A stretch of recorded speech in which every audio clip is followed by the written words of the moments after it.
श्री शिवाय नमस्तुभ्यम। स्वागत है आपका शिव पुराण श्रीरुद्र संहिता द्वितीय खंड 26वें अध्याय में। दक्ष का भगवान शिव को शाप देना। ब्रह्मा जी बोले, हे नारद, पूर्व काल में समस्त महात्मा और ऋषि प्रयाग में इकट्ठा हुए। वहाँ पर उन्होंने एक बहुत विशाल यज्ञ का आयोजन किया था।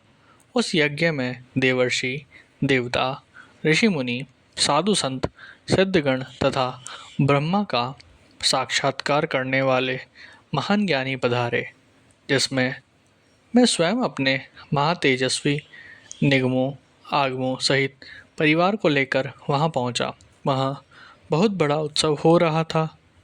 अनेक शास्त्रों में ज्ञान की चर्चा एवं वाद विवाद हो रहा था। उस यज्ञ में त्रिलोकीनाथ भगवान शिव भी देवी सती और अपने गणों सहित पधारे थे। भगवान शिव को वहां आया देख मैंने सभी देवताओं, ऋषियों, मुनियों ने उन्हें झुककर भक्तिभाव से प्रणाम किया तथा अनेक प्रकार से उनकी स्तुति की। शिवजी की आज्ञा पाकर सभी ने अपना आसन ग्रहण कर लिया। इसी समय प्रजापति दक्ष भी वहां आ पहुँचे। वे बड़े ही तेजस्वी थे। प्रजापति दक्ष ने मुझे प्रणाम करके अपना आसन ग्रहण कर लिया। वे ब्रह्मांड के अधिपति थे, इसी कारण उन्हें अपने पद का घमंड हो गया। उनके मन में अहंकार ने घर कर लिया था। ब्राह्मण के अधिपति होने के कारण वे सभी देवताओं के वंदनीय थे। सभी ऋषि मुनियों सहित देवर्षियों ने भी मस्तक झुकाकर प्रजापति दक्ष को प्रणाम किया और उनकी स्तुति कर उनका आदर सत्कार किया। परंतु त्रिलोकीनाथ भगवान शिव शंभु ने न तो उन्हें प्रणाम किया और न ही अपने आसन से उठकर दक्ष का स्वागत किया। इस बात पर दक्ष क्रोधित हो गए। ज्ञान शून्य होने के कारण प्रजापति दक्ष ने क्रोधित नेत्रों से महादेव जी को देखा और सबको सुनाते हुए उच्च स्वर में कहने लगे। प्रजापति दक्ष बोले, सभी देवता, असुर, ब्राह्मण, ऋषि मुनि सभी मुझे नम्रतापूर्वक प्रणाम कर मेरे आगे सिर झुकाते हैं।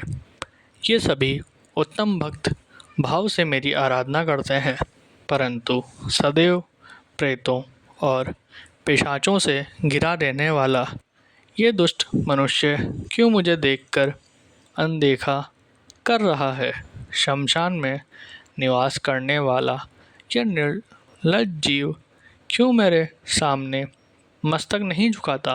भूतों पिशाचों का साथ करने के कारण क्या ये शास्त्रों की विधि भी भूल गया है। इसने नीति के मार्ग को भी कलंकित किया है। इसके साथ रहने वाले या इसकी बातों का अनुसरण करने वाले मनुष्य पाखंडी, दुष्ट और पाप का आचरण करने वाले होते हैं। वे ब्राह्मणों की बुराई करते हैं तथा स्त्रियों के प्रति आकर्षित होते हैं।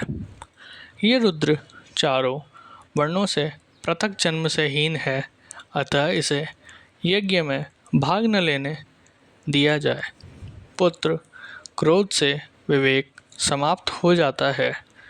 दक्ष ने शिव के लिए अपशब्द कहते समय उसके परिणाम पर तनिक भी विचार नहीं किया। अहंकार के कारण वह शिव के स्वरूप को भूल गया। वह ये भी भूल गया कि आदि शक्ति ने जिसका तप द्वारा वर्ण किया है वह कोई साधारण मनुष्य, ऋषि या देव नहीं है। ब्रह्मा जी बोले, हे नारद, दक्ष की ये बातें सुनकर भृगु आदि बहुत से महर्षि रुद्रदेव को दुष्ट मानकर उनकी निंदा करने लगे। ये बात सुनकर नंदी को बुरा लगा। उनका क्रोध बढ़ने लगा और वे दक्ष को शाप देते हुए बोले कि हे महामूढ़, दुष्ट बुद्धि दक्ष, तू मेरे स्वामी देवादिदेव महेश्वर को यज्ञ से निकालने वाला कौन होता है, जिसके स्मरण मात्र से यज्ञ सफल हो जाते हैं और तीर्थ पवित्र हो जाते हैं। तो उन महादेव जी को कैसे शाप दे सकता है। मेरे स्वामी निर्दोष हैं और तूने अपने स्वार्थ की सिद्धि के लिए उन्हें शाप दिया है और उनका मजाक उड़ाया है? जिन सदाशिव ने इस जगत की सृष्टि की, इसका पालन किया और जो इसका संहार करते हैं, तो उन्हीं महेश्वर को शाप देता है। नंदी के ऐसे वचनों को सुनकर प्रजापति दक्ष के क्रोध की कोई सीमा न रही। वे आग बबूला हो गए और नंदी समेत सभी रुद्रगणों को शाप देते हुए बोले, अरे दुष्ट रुद्रगणों, मैं तुम्हें शाप देता हूँ कि तुम सब वेदों से बहिष्कृत हो जाओ। तुम वैदिक मार्ग से भटक जाओ और सभी ज्ञानी मनुष्य तुम्हारा त्याग कर दें। तुम सृष्टि आचरण न करो और पाखंडी हो जाओ। सिर पर जटा, शरीर पर भस्म एवं हड्डियों के आभूषण धारण कर मदपान, शराब का सेवन करो। जब दक्ष ने शिवजी के प्रिय पार्षदों को इस प्रकार शाप दे दिया तो नंदी बहुत क्रुद्ध हो गए। नंदी भगवान शिव के प्रिय पार्षद हैं। वे बड़े गर्व से दक्ष को उत्तर देते हुए बोले। नंदीश्वर ने कहा, हे दुर्बुद्धि दक्ष, तुझे शिव तत्व का ज्ञान नहीं है। तूने अहंकार में शिवगणों को शाप दे दिया है। तेरे कहने पर भृगु आदि ब्राह्मण ने भी अभिमान के कारण भगवान शिव का मजाक उड़ाया है। अतः मैं भगवान शिव का तेज के प्रभाव से तुझे शाप देता हूँ कि तुझ जैसे अहंकारी मनुष्य जो सिर्फ कर्मों के फल को देखते हैं, वेदवाद में फंसकर रह जाएंगे। उनका वेद तत्व ज्ञान शून्य हो जाएगा। वे सदैव मोह माया में ही लिप्त रहेंगे। वे पुरुषार्थ विहीन होंगे और स्वर्ग को ही महत्व देंगे। वे क्रोधी व लोभी होंगे। वे सदा ही दान लेने में लगे रहेंगे। हे दक्ष, जो भी भगवान शिव को सामान्य देवता समझकर उनका अनादर करेगा, वह सदैव के लिए तत्वज्ञान से विमुख हो जाएगा। वह आत्मज्ञान को भूलकर पशु के समान हो जाएगा तथा यह दक्ष, जो कि कर्मों से भ्रष्ट हो चुका है, इसका मुख बकरे के समान हो जाएगा। इस प्रकार बहुत गुस्से से भरे नंदी ने जब दक्ष और ब्राह्मणों को शाप दिया तो वहाँ बहुत शोर मच गया। भगवान शिव मधुर वाणी में नंदी को समझाने लगे कि वह शांत हो जाएं। प्रभु शिव बोले, नंदी, तुम तो परम ज्ञानी हो, तुम्हें क्रोध नहीं करना चाहिए। तुमने बिना कुछ जाने और समझे ही दक्ष तथा समस्त ब्राह्मण कुल को शाप दे दिया है।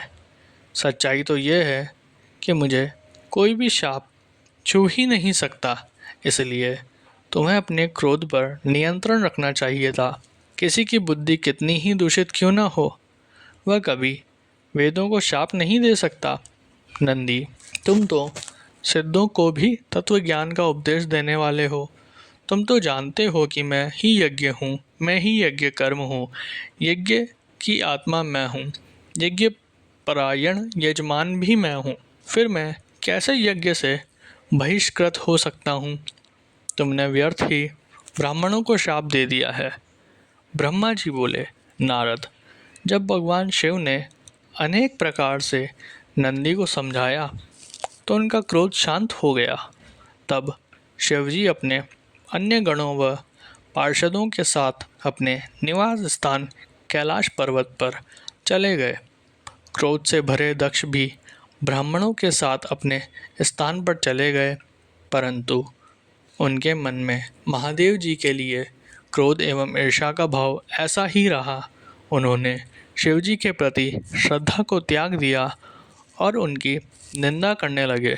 दिन ब दिन उनकी ईर्ष्या बढ़ती जा रही थी।